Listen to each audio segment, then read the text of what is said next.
வணக்கம் நண்பர்களே, நான் உங்கள் RRRDS கொடைக்கானல். வீடியோவில் நம்ம எதை பற்றி பார்க்க போகிறோம்னா, இந்த கன்வெர்ட்டரில் வந்து ஸ்விட்சிங் லைன் எப்படி கொடுக்கணும்னு சொல்லி நம்முடைய யூடியூப் கஸ்டமர் ஒருத்தர் கேட்டிருந்தார்.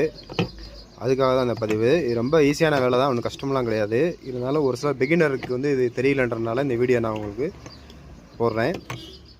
ஒன்றும் இல்லை, சிம்பிள். இந்த மேக்ஸ்வின் கம்பெனியோட இந்த கன்வெர்ட்டரில் பார்த்தீங்கன்னாக்க உங்களுக்கு இன்புட்டு அவுட்புட் வோல்டேஜ் எங்கே எடுக்கணும் அப்படின்ற வரைக்கும் எல்லாமே கொடுத்துருக்காங்க இல்லையா. அதே மாதிரி நீங்கள் சுவிட்சுன்னு கொடுத்துருக்காங்க பாருங்கள்.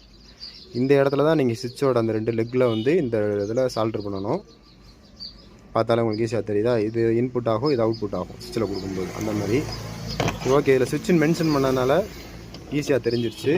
ஆனால் அதுவே இது வந்து சக்தி பிராண்டோடது, இது GR இருக்குது, இது மாதிரி நிறையா பிராண்டில் வருது. இதில் எங்கே எடுக்கணும்னு பார்த்தீங்கன்னா, இங்கே ஒரு ஜம்பர் கொடுத்துருக்காங்க பாருங்கள்.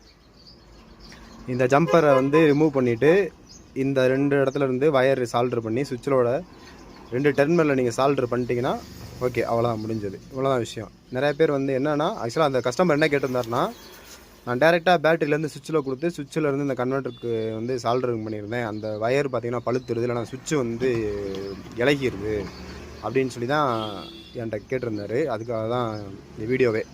அதனால் பிகினர்ஸ் வந்து கொஞ்சம் நோட் பண்ணிக்கோங்க.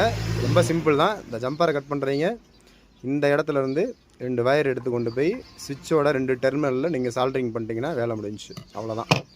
இதில் ஈஸி. மேக்ஸ்வினில் எப்பயுமே மென்ஷன் பண்ணியிருப்பாங்க, அதனால் உங்களுக்கு வேலை ஈஸி. சுவிட்சுன்னு போட்டிருக்க இந்த இடத்துல வந்து நீங்கள் 2 வயரை சால்ட்ரிங் பண்ணி முடிச்சிட்டிங்கன்னா வேலை முடிஞ்சிச்சு. அவ்வளோதான் ஃப்ரெண்ட்ஸ். ரொம்ப சிம்பிள் தான்.